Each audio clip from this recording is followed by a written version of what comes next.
Hi guys, இங்க ஒரு மிகப்பெரிய ஃப்ளட்னால உலகத்துல இருக்கிற எல்லா இடமும் தண்ணியால சூழ்ந்துருச்சு. அப்படி அபார்ட்மெண்ட்க்கு மேல தப்பிச்சவங்க மட்டும்தான் உயிரோட இருக்காங்க. அப்படி நம்ம ஹீரோயின் அபார்ட்மெண்ட்ல உயிரோட இருக்கும் போது உணவுக்காகவும் அதே நேரத்துல உணவு ஆட்டி போடுற மோசமான மனுஷங்க கிட்ட இருந்தும் அவங்க உயிரை காப்பாத்திட்டு எப்படி வாழ்றாங்கன்றத ரொம்ப வித்தியாசமா எடுத்த படம் தான் 2020 ரிலீஸ் ஆன தி காம்பியை. ஸோ டக்குனு கதைக்குள்ள போலாம் வாங்க. நீங்க பார்த்து கொண்டு இருப்பது வாய்ஸ் மூவி ஷா. ஸோ மறக்காம சப்ஸ்கிரைப் பண்ணுங்க, இந்த லைக்கான கிளிக் பண்ணுங்க. படத்தோட ஸ்டார்டிங்ல இது எப்படி நடந்தது அப்படின்ற ஒரு குரல் பின்னாடி கேக்குது. 5 வருஷத்துக்கு முன்னாடி யாரோ எதிர்பார்க்காத ஒரு மிகப்பெரிய தண்ணி இந்த மொத்த நகரத்தையே சூழ்ந்தது. நிறைய பேரை இறந்து போயிட்டாங்க. ஆனா நான் மட்டும் உயிரோட இருக்கேன் அப்படின்னு சொல்லி இந்த படத்தோட பேரை போட்டு ஸ்டார்ட் பண்றாங்க. இங்க மக்கள்லாம் வேகமா ஓடி வந்துட்டு இருக்காங்க. அதுல சில பேர் தண்ணியில முழுகிற மாதிரி காமிக்கிறாங்க. இப்போ பதறி போன ஹீரோயினும் டக்குன்னு கண்ணை முழிச்சுக்கிறாங்க. அவங்க கனவு காண்டிருப்பாங்க. ஹீரோயினும் எழுந்த பிறகு அவங்க ரூம்ல எங்கெங்க உணவெல்லாம் அவங்க பதிக்க வச்சிருக்காங்கன்னு அவங்களுக்கு மட்டும்தான் தெரியும். அந்த இடத்துக்கு போறாங்க. பதிக்க வச்ச உணவுகள்ல கொஞ்சம் கொஞ்சமா எடுக்கிறாங்க. அவங்க கிட்ட ஒரு பிளாஸ்டிக் கேன் இருக்கு. அதுல கொஞ்சம் தேவையான தண்ணி மட்டும் அவங்க ஃபில் பண்ணிட்டே வராங்க. இப்போ தேவையான எல்லா உணவும் எடுத்துட்டு மொட்டை மாடிக்கு வராங்க. தண்ணிய சூடு பண்ணி குடிக்கிறாங்க. இப்போ அவங்க சுத்தி பாக்குறாங்க. பெரிய பெரிய பில்டிங்ஸ் எல்லாமே டேமேஜ் ஆயிருக்கும். அந்த பில்டிங்க்கு பாதி உயரத்துல தண்ணி முழுசா சூழ்ந்து இருக்கும். இப்ப ஹீரோயினும் அவங்க கிட்ட ஒரு ரேடியோ இருக்கும். அந்த ரேடியோக்கு தேவையான பேட்டரி எல்லாம் சேகரிச்சு அதுல போடுறாங்க. அதுல டக்குன்னு சத்தம் வரவும் அவங்க பயந்துடுறாங்க. ஏன்னா இவங்கள மாதிரி நிறைய மனிதர்கள் இருக்காங்க. ஹீரோயின் இங்க இருக்கிற விஷயம் தெரிஞ்சா அவங்க அடிச்சு உணவை பிடுங்கிடுவாங்கன்ற பயம் உங்களுக்கு இருக்கு. அதனால ரேடியோ பொறுமையா ஹெட்போன் போட்டு கேட்டுட்டு இருக்காங்க. அதுல சில பேர் நாங்க உணவு வச்சிருக்கோம், எங்க இடத்துக்கு வந்தா நீங்க சேஃபா இருப்பீங்க அப்படின்னு சொல்ல அதை கட் பண்ணி பாட்டு கேட்டுக்கிட்டு இருக்காங்க. கொஞ்ச நேரம் கழிச்சு ஹீரோயின் அவங்களுக்கு சுத்தி தண்ணி இருக்கு. ஆனா அது எதுவுமே குடிக்கிற தண்ணி இல்ல. அவங்களுக்கு தேவையான தண்ணிய அவங்களேதான் உருவாக்கிக்கிறாங்க. எப்படின்னா எவாப்ரேஷன். அது மூலியமா நிறைய தண்ணிய அவங்க சேகரிச்சு அதையும் மறைச்சு வச்சுட்டு இருக்காங்க. தேவையான தண்ணி எடுத்த பிறகு சுத்தி முத்தி என்ன நடக்குதுன்றத ஹீரோயின் பாக்குறாங்க. அதுல இவங்களுக்கு முன்னாடி இருக்கிற ஒரு பில்டிங்ல ஒரு ஃபேமிலி வாழ்ந்துட்டு இருப்பாங்க. அவங்க கிட்ட சிக்கன் கிடைச்ச உடனே சும்மா பூந்து விளாசுவாங்க. ஆனா இத பார்த்த ஹீரோயின் ஒரே நாள காலி பண்ணா அடுத்த நாள் இவங்க என்ன பண்ண போறாங்க அப்படின்னு சொல்லிட்டு பார்த்துட்டே இருக்க இப்ப தண்ணிய பாக்குறாங்க. அங்க ஒரு கவர் பண்ண பாக்ஸ் மிதந்து வந்துகிட்டு இருக்கு. அதுல உணவு இருக்கும்னு சொல்லிட்டு ஹீரோயின் வேகமா கீழே போறாங்க. மேலுக்கு ஒரு ஃப்ளோர்லயோ தண்ணி இருக்கும். அதுல அங்க இறங்கி போய் அவங்க கிட்ட ஒரு வெப்பன் இருக்கும். அது மூலியமா அந்த கார்போர்ட பொறுமையா இழுக்க ஆரம்பிப்பாங்க. ஆனா இது ரொம்ப வெயிட்டா இருக்கவும் பத்தாவதுக்கு தண்ணில இருக்கிற உயிரினங்கள் அந்த பெட்டியை இழுக்க ஆரம்பிக்கும். அப்படி இழுக்கும் போது ஹீரோயினோட கையில அடிபட்டும் இருந்தாலும் அது உணவா இருக்க வாய்ப்பு இருக்குன்னு சொல்லி அதை இழுக்கிறாங்க. கஷ்டப்பட்டு அதை எடுத்து ஓபன் பண்ணி பார்த்தா எல்லாமே துரு பிடிச்ச பொருட்கள் தான் இருக்கும். இதை ஏண்டா சீல் பண்ணி வைக்கிறீங்க அப்படின்னு சொல்லி கடுப்பான ஹீரோயின் அதை அலசும் போது அவங்களுக்கு ஒரு ஒயின் பாட்டில் கிடைக்குது. எதுக்கு நமக்கு லாபம் தான் அப்படின்னு சொல்லிட்டு அந்த ஒயின் பாட்டில் எடுத்துட்டு ஹீரோயின் மேல போறாங்க. அப்ப அவங்களுக்கு முன்னாடி ஒரு ரூம் இருக்கும். அதை அவங்க லாக் பண்ணி வச்சிருப்பாங்க. அதை பார்த்துட்டு சோகமா மேல போறாங்க. அடிப்பட்ட கைக்கு மருந்து போட்டுட்டு அந்த ஒயினை குடிச்சிட்டு அங்கேயே மட்டையாயிடுறாங்க. இப்ப அடுத்த நாள் சேகரிச்ச தண்ணியில கொஞ்சம் தண்ணியை மட்டும் எடுத்து அங்க குளிக்க பயன்படுத்திக்கிறாங்க. தேவையான உணவெல்லாம் எடுத்துக்கிட்டு இருக்க இப்போ தூரமா பயங்கரமா கத்துற சத்தம் கேக்குது. பார்த்தா இவங்க எதிர்த்து வீட்டுல இருக்கிறவங்கள உணவு கொள்ளையர்கள் வந்து அட்டாக் பண்ணிட்டு இருப்பாங்க. அதாவது படகு மூலியமா ஒரு அபார்ட்மெண்ட்டுக்கும் போய் உணவு இருந்தா அதை எடுத்துட்டாங்க. அந்த மக்களை அவங்க மர்டர் பண்ணிடுறாங்க. மோசமான நபர்கள் தான் அவங்க. அந்த நபர்கள் பக்கத்து வீட்டுல போய் அங்க இருக்கிறவங்க கிட்ட உணவு பிடிங்க அவங்க கிட்ட சண்டை போடும் போது ஹீரோயின் பார்த்துக்கிட்டு இருப்பா. அவ பாக்குற விஷயத்த அங்க ஒரு நபர் பார்த்துட்டு சிக்னல் கொடுக்க ஹீரோயினுக்கு பயங்கர பயம். எங்க நம்மள பிடிச்சிட போறாங்கன்னு சொல்லி வேகமா அவளோட ஆடைகளும் எல்லாத்தையும் மறைச்சிட்டு கபோர்டுக்கு பின்னாடி ஓட்ட போட்டுட்டு அங்க மறைஞ்சிருக்கா. அந்த மோசமான நபர்கள் இவ இருக்கிற வீட்டுக்கு வராங்க. எல்லா இடத்தையும் சோதனை பண்றாங்க. ஆனா அவங்களுக்கு எதுவுமே கிடைக்கல. அதே நேரத்துல பயந்துட்டு இருக்க ஹீரோயினுக்கு சில விஷயங்கள் தோணிக்கிட்டே இருக்கு. ஹீரோயினுக்கு ஒரு தங்கச்சி இருந்தா. அவ ஹீரோயினி கூட பிறந்தவள அவங்க அப்பா அம்மா தத்து எடுத்திருப்பாங்க. அவ கூட ஹீரோயின் நல்லாவே க்ளோஸா ஃப்ரெண்ட்லியா பழக ஆரம்பிப்பா. இப்போ அவ தண்ணியில முழுகிற மாதிரி விஷயங்கள் ஹீரோயினுக்குள்ள போய்கிட்டே இருக்கும். பதற ஆரம்பிப்பாங்க. இப்போ அந்த மோசமான நபர்கள் அங்க இருந்து போயிருவாங்க. அவங்க போன பிறகு ஹீரோயினுக்கு கொஞ்சம் ரிலாக்ஸா இருக்கும். இப்ப திரும்பவும் அவங்க கிட்ட இந்த உணவை சாப்பிட்டுட்டு அங்க தங்கிட்டு இருக்கும் போது தண்ணியில ஒரு விஷயம் மிதந்து போற மாதிரி உங்களுக்கு தெரியும். இந்த வாட்டியாவது உணவு இருக்கணும் வேண்டிக்கிட்ட அதை எடுத்து பார்த்தா அதுல குப்பைகள் எக்கச்சக்கமா இருக்கும். ஆனா ஒரே தேன் பாட்டில் இருக்கும். அந்த தேனோட ருசியை பார்த்த ஹீரோயின் ரொம்ப சந்தோஷப்படுவாங்க. அப்படியே அதை எடுத்து வச்சுப்பாங்க. ஆனா இப்ப தண்ணிய பாக்குறாங்க. ஒரு மோசமான விஷயம், ஒரு சின்ன குழந்தை இறந்து தண்ணியில மிதந்து போறத அவங்க பாக்குறாங்க. அவங்களுடைய தங்கச்சி ஞாபகம் வருது. இப்ப நைட்டு தேவையான உணவெல்லாம் எடுத்து வைக்கிறாங்க. அப்படி அவங்க சாப்பிட்டுட்டே இருக்கும்போது அந்த இடத்துல யாரோ நடந்து போற மாதிரி முழுக்க சத்தம் கேக்குது. ஏதோ எலியா இருக்கும்னு சொல்லி விட்டுறாங்க. பார்த்தா திரும்பவும் அது மாதிரி சத்தங்கள் கேக்குது. இவங்களோட சில உணவெல்லாம் காணாம போகுது. என்னது இதெல்லாம் காணாம போதேன்னு பார்த்தா, மிதந்து போன அந்த பொண்ணு பார்த்தாங்களே, அந்த பொண்ணு தான் இந்த வீட்டுக்குள்ள இருக்கா. அவளை பார்த்து ஹீரோயின் செம ஷாக்கா அவளை பிரிக்க ட்ரை பண்ண, அவ பயந்து வேகமா ஓடுறா. இப்ப அவ ரிலாக்ஸா தூங்கிட்டு இருக்க, ஹீரோயின் வரா. அவளை பிடிக்கலான்னு பாக்குறா. ஆனா அவளை பார்க்கும் போது ஹீரோயினோட தங்கை ஞாபகம் வருது. அதனால உணவை மட்டும் கொடுத்துட்டு ஹீரோயின் அங்கிருந்து போயிடுறாங்க. இப்ப அடுத்த நாள் காலையில ஹீரோயின் அந்த குட்டி பொண்ணுக்கு தேவையான உணவும் செஞ்சு தராங்க. அவ சைலண்டா இருக்கு. நீ என்னை பார்த்து பயப்பட தேவையில்ல, நான் ஒன்னு அடிச்சு வெளியே தள்ளி விட மாட்டேன் அப்படின்னு சொல்லிட்டு அவகிட்ட கொஞ்சம் ஃப்ரெண்ட்லியா ஹீரோயின் பழக ஆரம்பிக்க, அந்த குட்டி பொண்ணுக்கு கொஞ்சம் தயக்கமும் பயமும் இருக்கு. ஆனா போக போக ஹீரோயின் கூட நல்லாவே பழக ஆரம்பிக்கிறான். இப்ப ஹீரோயினோட பாஸ்ட் லைஃபா காமிக்கிறாங்க. ஹீரோயினுக்கு அவ தங்கச்சின்னா பிடிக்கும். ஆனாலும் பொதுவா அக்கா தங்கச்சிக்கு இருக்கிற சில ஈகோகள் இருக்கும். என்னோட ஆடையை அவ எடுக்க கூடாது, என்னோட பொருளை அவ தொடக்கூடாதுன்னு. அது மாதிரி ஹீரோயினுக்கு ஒரு ஃபேவரட்டான கோட் இருக்கும். அதை அவ தங்கச்சி எடுக்கிறான்னு சொல்லி அவளுக்கு ஒண்ணு வாங்கிட்டு வருவா.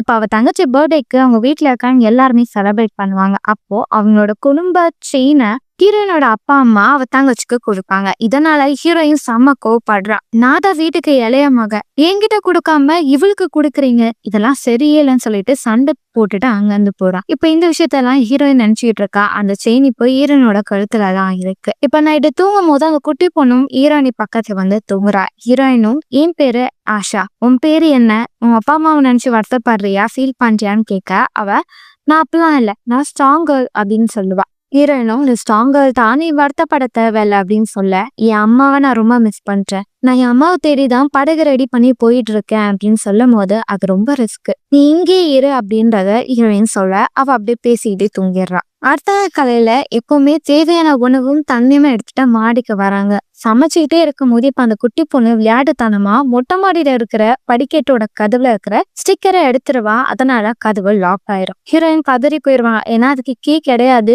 வெளிப்பக்கமா லாக் ஆயிடுச்சுன்னா உள்ள போக முடியாதுன்னு பயந்துட்டே இருக்க அந்த பொண்ணை பிடிச்சி திட்டுவாங்க. ஆனா அந்த குட்டி பொண்ணும் நீங்க கவலைப்படாதீங்கன்னு சொல்லி ஒரு வயரை வச்சு அதை ஓப்பன் பண்ணிடுவா. ஹீரோயினும் இங்க நீ தங்கணும்னா சில ரூல்ஸ் இருக்கு, அதை நீ ஃபாலோ பண்ண மாட்டாங்க உயிரோட இருக்க முடியும், தேவையில்லாத விஷயத்த பண்ணாத, இனிவே நீ ஓபன் பண்ணதுக்கு நன்றி அப்படின்றத ஹீரோயின் சொல்லுவாங்க. அது மட்டும் இல்லாம அந்த குட்டி பொண்ணு பாட்டு சத்தமா கேட்பா, லைட் ஆன் பண்ணுவா, தண்ணி எல்லாம் தேவையில்லாம துணி துவைக்கிறேன்னு வேஸ்ட் பண்ணுவா. ஹீரோயினுக்கு ரொம்ப ரொம்ப கோவம் வரும். பட் இருந்தாலும் அவங்களால முடிஞ்ச அளவுக்கு பொறுமையா கண்ட்ரோல் பண்ணி இப்பெல்லாம் பண்ணாதமா, இப்படி பண்ணக்கூடாது, சத்தம் கேட்டா வெளியே இருந்து சில பேர் வந்துருவாங்கன்னு சொல்லி அவளுக்கு அட்வைஸ் பண்ணிட்டு இருக்காங்க. அப்படி ஒரு நாள் வெளியே இருக்கிற அந்த மோசமான திருடர்கள் போயிட்டு இருக்கிறத அந்த குட்டி பொண்ணு பாத்துருவா. யாரு இவங்க, இவங்கிட்ட ஹெல்ப் கேட்கலாமா, நம்ம போது இவங்க எல்லாம் மோசமானவங்க, இவங்க கிட்ட நம்ம மாட்டோம்னா நம்ம கதை முடிஞ்சிரும், அதனால இங்க வந்தாங்கன்னா சைலண்டா ஒளிஞ்சுக்கணும் அப்படின்னு சொல்லிட்டே இருக்க. ஹீரோயின் கழுத்தை பார்ப்பாங்க, அவங்க செயின் இருக்காது. இந்த குட்டி பொண்ணு நிறைய பொருட்களை திருடுவா விளையாட்டுத்தனமா. அதனால இவங்களும் நீ ஏதாவது என் செயின் திருடுன அப்படின்னு கேட்க அவர் ரொம்ப சீரியஸா எடுத்து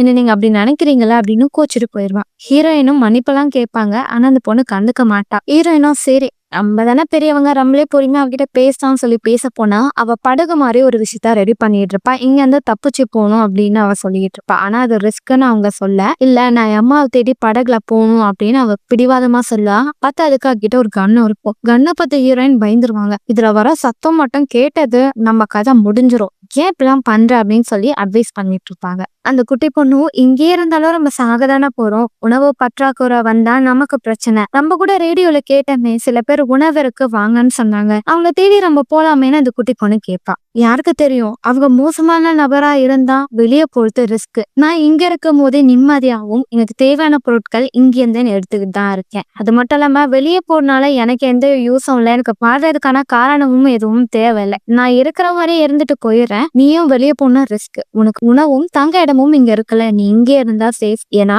நான் ஆல்ரெடி வெளி உலகத்தை பார்த்திருக்கேன், அவங்க எல்லாம் மோசமானவங்க அப்படின்றத சொல்ல அந்த குட்டி பொண்ணும் சைலண்டா இருக்கா. இப்ப நைட்டு நல்லா தூங்கிட்டே இருக்கும் போது ஜோரன்னு மழை பெய்யுது. ஆல்ரெடி இவங்க காலியான பக்கெட்ஸ் எல்லாமே மொட்டை மாடல வச்சிருப்பாங்க. அது ஃபுல்லா தண்ணி ஆயிரும். நல்ல வேளை நமக்கு நிறைய தண்ணி கிடைக்க போகுதுன்னு சொல்லி அதை எல்லாமே ஃபில் பண்ணி வச்சுட்டு இருப்பாங்க. இப்ப அடுத்த காலம் அந்த குட்டி பொண்ணு வேலை பார்த்துக்கிட்டே இருக்கும் போது ஒரு டேபிளுக்கு பின்னாடி தான் ஹீரோயினோட நெக்லஸ் இருக்கும். அதை அவ பாத்துருவா. ஹீரோனி கிட்ட ரொம்பவும் கைண்டா என்ன மன்னிச்சிருங்க, நான் செயினை எடுக்கல, நீங்க நம்புவீங்களா மாட்டீங்களான்னு தெரியல, ஆனா இது என் ரூம்ல தான் இருந்தது, இந்தாங்க அப்படின்னு சொல்லி அவங்க தூங்கும் போது அவங்க தலைக்காணி பக்கத்துல வச்சுட்டு போயிடுவா. ஹீரோனையும் பார்த்துட்டு சரி தெரியாம விழுந்திருக்கும் சொல்லி விட்டுருவாங்க. அது மட்டும் இல்லாம அவங்களோட தங்கச்சி போட்டோ இவளோட ரூம்ல இருக்கும். நீ எதுக்கு இதை எடுத்து வச்சிருக்கேன்னு கேட்டா அவங்க தங்கச்சி ரொம்ப அழகா இருக்காங்கன்னு சொல்ல அவ அழகா இருந்தா. என்னாச்சு, அவ இப்ப இறந்துட்டா. ஏன்னா நம்ம முன்னாடி உயிரோட இருக்கிற நபர்கள் தான் இங்க இருக்காங்க, மத்த எல்லாருமே இந்த ஃபிளட்னால இறந்துட்டாங்க அப்படின்றத சொல்ல ஆமா அப்படின்றத அந்த குட்டி பொண்ணு சொல்லிட்டு இருப்பா. இப்ப ஈரனுக்கு பாஸ்டர் ஆன விஷயத்த யோசிச்சு பாக்குறாங்க. ஈரனோட அம்மாக்கும் அவங்களுக்கும் பல சண்டைகள் வரும். அதுல ஒரு நாள் அவங்க டிவி பார்த்துட்டே இருக்கும் போதும் நிறைய நாடுகள்ல இது மாதிரி மிகப்பெரிய தண்ணி மொத்த நகரத்தையே சூழ்ந்துடுச்சு, உலகமே அழிய போகுதுன்னு சொல்லிட்டே இருக்க அவங்க அம்மா டிவி ஆஃப் பண்ணுவாங்க. தேவையில்லாம டிவி பார்க்காத, அம்மாக்கு ஹெல்ப் பண்ணு, உன் தங்கச்சி பாரு, அவ்வளவு மாதிரி இருக்க கத்துக்கோன்னு சொல்ல கம்பேர் பண்றது ஹீரோனுக்கு சுத்தமா பிடிக்காது. ஏன் இப்படி பண்றீங்க, உங்களுக்கு நான் முக்கியம் இல்லையா அப்படின்னு சொல்லிட்டு சண்டை பெரிய அளவுல போய் ஹீரோயின் ஒரு பையனை லவ் பண்ணுவாங்க. ஆனா அவங்க இவங்களோட நாட்டை சேர்ந்தவங்க கிடையாது. அந்த விஷயத்த சொல்ல அவங்க அம்மாக்கு இன்னுமே கோவம் வந்துடும். நீ எல்லாம் இங்க இருக்கவே தவிர இந்த வீட்டை விட்டு வெளியே போன்னு சொல்ல அவங்களும் நான் இதுக்கடுத்து உங்களை முகத்தையே முழிக்க மாட்டேன்னு சொல்லி சண்டை போட்டுட்டு கீழே இறங்குறாங்க. தங்கச்சியும் அக்கா வாக்கா கோச்சுக்காதக்கா அப்படின்னு சொல்லி கெஞ்சி கேட்க நீ பெட்ரி நான் நாளைக்கு காலையில வந்து பாத்துக்கிறேன், நான் அதுக்கடுத்து என் பாய் ஃப்ரெண்டு கூட தனியா தான் வாழ போறேன்னு ஹீரோயின் ரொம்ப ரோஷமா கிளம்பி போவாங்க. அப்ப அவ தங்கச்சி கிட்ட ஹீரோயினோட கோட் இருப்பான். நீ என் கோட்டை விட மாட்டல அப்படின்னு கேட்க இந்தாங்க அப்படின்னு சொல்லி கோட்டை கொடுத்துட்டு அக்கா இந்த கோட்ல நான் ஒண்ணு வச்சிருக்கேன், நீ அப்புறமேட்டு பாரு, நாளைக்கு காலையில நீ வந்துருவல அப்படின்னு நான் வந்துருவேண்டி, சரி வா வந்தல எனக்கு டாக்ஸியாவது குடிச்சு கூட அப்படின்னு சொல்லி இங்க ரெண்டு பேரும் பேசிட்டே போக இப்ப எல்லாம் ஓட ஆரம்பிப்பாங்க. என்னடா எல்லாம் ஓடுறாங்கன்னு பார்த்தா மிகப்பெரிய ஃபிளட் அப்படியே இவங்க எல்லாரையும் நோக்கி வருது. அப்ப ஹீரோயின் அவ தங்கச்சி கை கட்டியமா பிடிச்சிட்டு படிக்கட்டுல வேகமா ஓடுவா. அவ சின்ன பொண்ணா இருக்கவும் அவளுக்கு கை பயங்கரமா வலிக்கும். அக்கா வலிக்குது, கையை விடுக்கா கையை விடுக்கான்னு கத்த சீக்கிரமா ஃபிளட் வருது அப்படின்னு சொல்லி இவ வேகமா ஓடி போயிட்டு தங்கச்சி கையை விட்டுருவா. அவ கால் தவறி கீழே விழுந்துருவா. மக்கள் எல்லாமே உயிரை காப்பாத்த ஓடும் போது அவளை மிதிச்சு நசுக்கிடுவாங்க. டக்குனு மாடியில ஹீரோயின் வந்துட்டு பாக்குறான். அந்த இடத்துல முழுசா தண்ணி வந்துடும். படிக்கட்டு வழியா வந்தவங்க எல்லாமே இறந்து போயிருவாங்க. உயிர் பிழைச்சது ஹீரோயின் மட்டும்தான். ஆனாலும் அவளுக்கு பயங்கரமா கில்ட்டினஸ் இருக்கும், தங்கச்சிய விட்டுட்டோம்னு சொல்லி. அப்பதான் அவளோட கோட் பாக்கெட்டை பாப்பா. தங்கச்சி அவங்களோட ஃபேமிலி செயினை அக்காவுக்கு கொடுத்துருப்பான். இந்த விஷயங்கள்லாம் ஹீரோனையும் நினைச்சுக்கிட்டே இருப்பாங்க. இப்ப அந்த குட்டி பொண்ணை பார்க்கும் போது அவளுக்காவது நம்ம வாழலாம் அப்படின்னு சொல்லிட்டு அவளும் ஹீரோனையும் தப்பியதுக்காக ஒரு பெரிய படகு உருவாக்குவாங்க. அப்படி அதுக்காக வேலைகள் செஞ்சுக்கிட்டே இருக்கும் போது அங்க ரூம் மட்டும் லாக்ல இருக்கும். அந்த குட்டி பொண்ணு ஹீரோனி கிட்ட இது மட்டும் ஏன் லாக்ல இருக்கு, இதை திறக்க மாட்டீங்களான்னு கேட்க இல்லம்மா அதுக்குள்ள சில குப்பைகள்லாம் இருக்கு, அந்த கதவு ஓபன் பண்ணா அந்த ஸ்மெல்ல இங்க வந்துரும்ல, அதனாலதான் நான் லாக் பண்ணி வச்சிருக்கேன், நீயும் அது கிட்ட போகாத அப்படின்றத சொல்றாங்க. இப்ப சேர்த்து வச்ச உணவு எல்லாத்தையும் அதுல லாக் பண்ணி வச்சுட்டே இருக்காங்க. அது மட்டும் இல்லாம தண்ணியோட அளவு அப்பப்ப கொஞ்சம் கொஞ்சமா ஏறிக்கிட்டும் இருக்கு. இப்போ ஹீரோயினும் கரெக்டான நேரம் வந்த பிறகு நம்ம போலாம்னு சொல்லி வெயிட் பண்ணிட்டு இருக்க. அந்த குட்டி பொண்ணும் கடுப்பாயிருவா. இரு நம்ம கரெக்டான டைம் போனாதான் நமக்கு பிரச்சனை வராதுன்னு சொல்லி அவளுக்கு தன்னோட டாலரை கொடுக்குறாங்க. நான் போனாலும் என் ஞாபகமா இதை நீ வச்சுக்கணும் அப்படின்னு சொல்லிட்டு அவளும் ரொம்ப சந்தோஷப்படுறா. இப்ப கொஞ்ச நாள் போயிட்டே இருக்கு. இப்ப ஹீரோயினும் அந்த குட்டி பொண்ணை கூப்பிடுறாங்க. இதுதான் நமக்கான நேரம், வா கிளம்பலாம் அப்படின்னு சொல்லிட்டு அவங்களோட திங்ஸ் எல்லாம் எடுத்து வைக்க இப்ப பயங்கரமான சத்தம் கேக்குது. அந்த உணவு கொள்ளையர்கள் வந்துட்டாங்க. வா சீக்கிரமா ஒளிஞ்சுக்கணும் அப்படின்னு சொல்லிட்டு அவங்க எப்பவுமே ஒளிற இடத்துல அந்த குட்டி பொண்ணை ஒளிய வச்சா அந்த இடம் அந்த குட்டி பொண்ணுக்கே கரெக்டா இருக்கும். சரி நீங்க நான் வேற இடத்துக்கு போயிடுறேன்னு சொன்னா அந்த பொண்ணு பயங்கரமா அழுகிறா. இல்ல என்னை விட்டு போயிடாதீங்க, எனக்கு பயமா இருக்குன்னு. நீங்க நான் சேஃபா ஒளிஞ்சுக்கிறேன்னு சொல்லி க்ளோஸ் பண்ணிட்டு அவங்க ரொம்ப நாளா ஓபன் பண்ணாம வச்சிருந்த அந்த ரகசிய அறைக்குள்ள போய் லாக் பண்ணிக்கிறாங்க. அந்த இடத்துல லைட் ஆன் பண்ணி பார்த்தா அது இவங்க ஆல்ரெடி வாழ்ந்த அவங்க வீடு. அங்க சோஃபால டபுள வச்சு மூடி இருப்பாங்க. அவங்க அப்பா அம்மாவோட அழுகுன சடலம் தான் அது. ஹீரோயினும் மூக்கு புடிச்சிட்டு அங்கே இருக்க இப்ப அந்த கடல் கொள்ளையர்கள் அப்படியே பொறுமையா உள்ள போய் எல்லா இடத்தையும் சோதனை பண்றாங்க. டேய் அன்னைக்கு யாரோ ஒரு பொண்ணு இங்க பார்த்துன்னு சொன்னேன், யாருமே இங்க இல்லையே அப்படின்னு சொல்லி எல்லாத்தையும் செக் பண்றாங்க. அவங்களுக்கு ஒரு பொருளும் கிடைக்காது. அப்படி எல்லாத்தையும் செக் பண்ணும் போது அவங்க கேங்ல ஒரு பொடி பையன் இருப்பான். அவன் அங்க அந்த கபோர்டையே முறைச்சு பார்ப்பான். எனக்கு அந்த கபோர்ட்ல ஏதோ இருக்கே அப்படின்னு பார்த்துட்டே இருக்க எங்க ஆட்டைய போட வந்தவங்களுக்கு எல்லாருக்கும் கோவம் வந்துரும். இந்த இடத்துக்கு சும்மா சும்மா வந்து டைம் வேஸ்ட் பண்ணோம்னு சொல்லி கோவத்துல எல்லா பொருளும் அடிச்சு உடைக்க சில உணவுகள்லாம் வெளியே வர ஆரம்பிக்கும். அப்ப எல்லாம் ரகசியமா ஒளிச்சு வச்சிருக்காங்க. தோணுங்களா தோணுங்களான்னு சொல்லி எல்லாத்தையும் தேட தேட உணவுகள் நிறையவே கிடைக்கும். எல்லாத்தையும் எடுத்து வச்சுப்பாங்க. அதே நேரத்துல அந்த கபோர்ட்ல இருந்து அந்த குட்டி பொண்ணும் அவங்க கிட்ட மாட்டிப்பா. இங்க ஹீரோயினும் அந்த பொண்ணு மாட்டிக்கிட்டாரா இல்லையா அந்த பதட்டத்துல இருக்க அந்த கதவை உடைச்சிட்டு அவங்க உள்ள வருவாங்க. ஹீரோயினும் மூக்கு பிடிச்சிட்டு இருப்பாங்க. அங்க வந்த நபரும் கவர் பண்ண அந்த சடலத்தோட முகத்தை பார்த்து பயப்பட அந்த வாசனால ஹீரோக்கு குமட்ட ஆரம்பிக்கும். அவங்களும் மாட்டிப்பாங்க. இப்ப ஹீரோயினை பிடிச்சிட்டு வந்து செம்ம அடி அடிப்பாங்க. இவ்வளவு உணவையும் பதுக்கி வச்சிருக்கியான்னு சொல்லிட்டு அந்த கேங்ல ஒரு மோசமானவன் இருப்பான். அவன் ஹீரோனி கிட்ட மிஸ்பிஹேவ் பண்ண நினைக்க அங்க அந்த நபரும் தலை டைம் ஆயிடுச்சு இந்த இடத்த விட்டு போகணும் வா அப்படின்னு சொல்ல சரி இவளையும் கூட்டிட்டு போலாம் சொல்லி அந்த குட்டி பொண்ணையும் ஹீரோனையும் கூட்டிட்டு போனாங்க. இப்ப முதல்ல படகுல அந்த குட்டி பொண்ணை ஏத்துறாங்க. ஹீரோனை கூட்டிட்டு வர பார்க்க ஹீரோயின் அந்த குட்டி பொண்ணை பார்க்கும்போது அவங்களோட தங்கச்சியோட ஞாபகங்கள் வரும். என் தங்கச்சிக்கு நடந்த நிலைமை இவளுக்கு நடக்க கூடாது, இவளை நான் பத்திரமா பாத்துக்கணும்னு நினைப்பாங்க. அங்க இருந்த கேசட்டோட பாதி பீஸ் இருக்கும். அதை வச்சு அங்க இருந்த நபர்களை அட்டாக் பண்ண ஆரம்பிப்பாங்க. அவன் இறந்த பிறகு மத்த ஆட்களும் படகு மூலியமா அந்த வீட்டுக்குள்ள இறங்குவாங்க. ஒவ்வொருத்தவங்களுக்கும் ட்ராப் வச்சிருப்பாங்க ஹீரோயின். அது மூலியமா ஒருத்தவங்களை இறந்துகிட்டே இருப்பாங்க. இப்ப லாஸ்டா இந்த சின்ன பையன் இருப்பான். அவனை ஒரு ரூம்ல லாக் பண்ணி வைக்க அவன் பயப்படுவான். எனக்கு இருட்டுனா பயம், என்னை விட்டுருங்கன்னு கெஞ்சி கேட்க பாவம் சின்ன பையன் விடலாம்னு நினைப்பாங்க. பார்த்தா கன் வச்சு ஷூட் பண்ணுவான். நீ உள்ளே கடந்து சாவு அப்படின்னு சொல்லி லாக் பண்ணிட்டு எல்லாரையும் மர்டர் பண்ணிடுவாங்க. இப்போ அந்த குட்டி பொண்ணுக்கு பக்கத்துல ஒரு நபர் மட்டும் இருப்பான். ஹீரோயினும் பார்ப்பாங்க. அவங்க கிட்ட இந்த ஷார்ப்பான கம்பியால அவனை ஏம் பண்ணி அம்பு விட அவன் நகர்ந்துருவான். அந்த குட்டி பொண்ணும் பாப்பா நான் உனக்கு ஹெல்ப் பண்ணேன்னு சொல்லிட்டு அந்த நபரை தள்ளி விட அவன் இந்த குட்டி பொண்ணை பிடிச்சிட்டு தண்ணில குதிச்சிருவான். தண்ணிக்குள்ள மோசமான உயிரினம் இருக்கும். அதுகிட்ட இந்த குட்டி பொண்ணை காப்பாத்தும் ஹீரோயினும் தண்ணில குதிச்சிருவாங்க. இப்ப அந்த நபர் அந்த தண்ணில இருந்த ஒரு உயிரினம் இழுத்துட்டு போக குட்டி பொண்ணை ஹீரோயின் காப்பாத்தி படகுல தூக்கிட்டு வந்துருவான். படகுல பார்த்தா எக்கச்சக்கமான உணவுகள் இருக்கும். நமக்கு உணவும் இருக்கு படகும் இருக்கு. இதை எடுத்துட்டு ரொம்ப ட்ரிப் ஆரம்பிக்கலாம் அப்படின்னு சொல்லிட்டு ஓட்டிட்டு அவங்க போக ஆரம்பிப்பாங்க. இப்போ ரேடியோல எங்க கிட்ட உணவும் உதவி செய்ய நிறைய ஆட்கள் இருக்காங்க, எங்க லொகேஷனுக்கு வாங்கன்னு ரேடியோல கேட்கும். இது ஆரம்பத்துல இருந்து கேட்கும். இந்த வாட்டி அங்க போய் தான் பாக்கலாமேன்னு சொல்லி ஹீரோயின் அதை நோக்கி படகுல போறாங்க. அந்த குட்டி பொண்ணும் அங்க அந்த உணவை கொஞ்சம் சாப்பிட்டுட்டு ஹீரோனிக்கும் கொடுக்குறான். இதோட இந்த படத்தை முடிக்கிறாங்க. மக்களே படம் சர்வைவல் மூவில இது ரொம்ப வித்தியாசமா இருந்ததுல உங்களுக்கு பிடிச்சிருக்கும் நினைக்கிறேன். இது மாதிரியான சர்வைவல் படம் எனக்கு பார்க்க பிடிக்கும் அப்படின்னா கமெண்ட் பண்ணுங்க. அடுத்த ஒரு படத்துல நான் உங்களை சந்திக்க வரேன். Until then, bye bye.